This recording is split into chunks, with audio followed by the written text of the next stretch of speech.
Здравствуйте, ребята! Я вас приветствую на очередном уроке русского языка и литературы.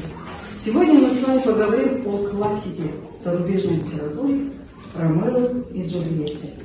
Тема сегодняшнего урока – «Нет повести печальнее на свете». Целью урока мы с вами научимся понимать содержание прозаических, драматических и поэтических произведений. Итак, ребята, давайте для начала мы с вами создадим уютную атмосферу. Пожелаем друг другу удачи. Желаю тебе счастья. Желаю вечно хорошие оценки на учебе. Ты красавчик, разумно. Желаю тебе удачи. Желаю тебе удачного дня. Желаю тебе удачи. Ты очень хороший человек. Желаю тебе хорошего дня. Будь здоров. Будь здоров. Хорошего дня тебе. Будь здоров. Желаю тебе много денег. Желаю тебе богатства. Желаю тебе добра. Желаю тебе счастья. Я желаю тебе много здоровья. Желаю тебе много счастья. Прекрасно, Алиса. Мы поговорим о бессмертной трагедии Шекспира, которая называется «Ромео и Джульетта». Ребята, вам было дано опережающее задание. Вы должны были просмотреть фильм. Вы просмотрели его? Да. Молодцы. Откройте свои тетради, запишите сегодняшнее число и тему урока.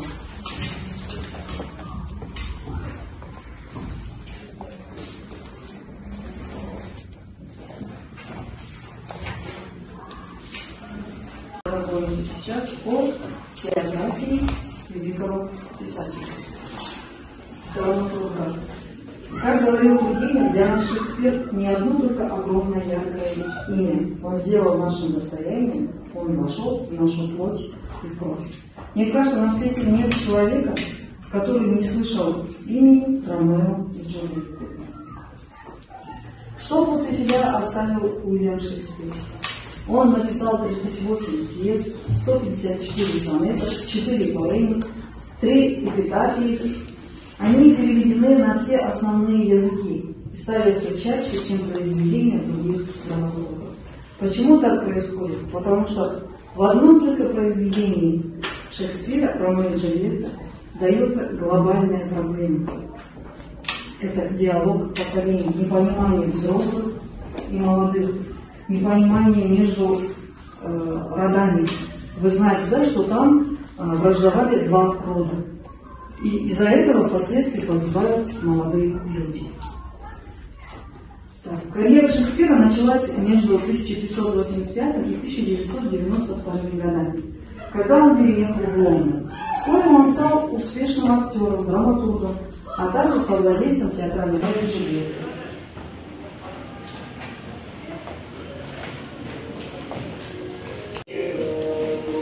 Идут междуусобные бои, и не хотят унять жалкое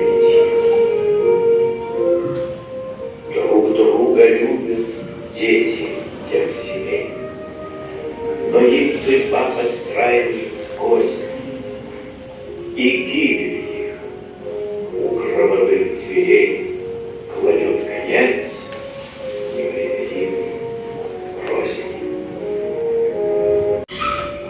Ты прекрати, что любишь, больше я не буду говорить. Так нужно дальше ответить. А ну, позвони мне, брат. Ты был бы ты, не будучи Монтеки. Монтеки. Что это значит? Разве так зовут отцу? Я плечи. Ноги, грудь и руки.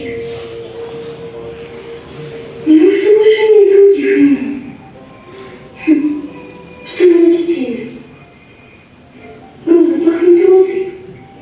Хоть розы назови, хоть нет. Ромео, как ни назови его, останется тем верхом совершенства, какой он есть. Зови иначе как-нибудь Ромео, и все меня тогда бери взамен. Ложи себя на столик. Теперь я твой избранник. Я новый предупреждение сорвали не буду, я Ромео. Меня ты любишь? Знаю, скажи так. Тебе я верю.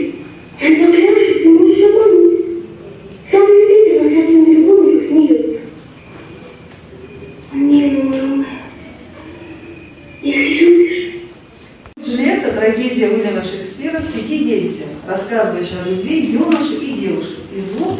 старинных родов – Монтекки и Капулетти. Итак, ребята, как вы помните, я вам дала опережающие задания. Теперь давайте мы с вами обратимся к тому, что будем выполнять эти задания. Сейчас вы разделитесь на две группы и будете выполнять индивидуальные задания для каждой группы.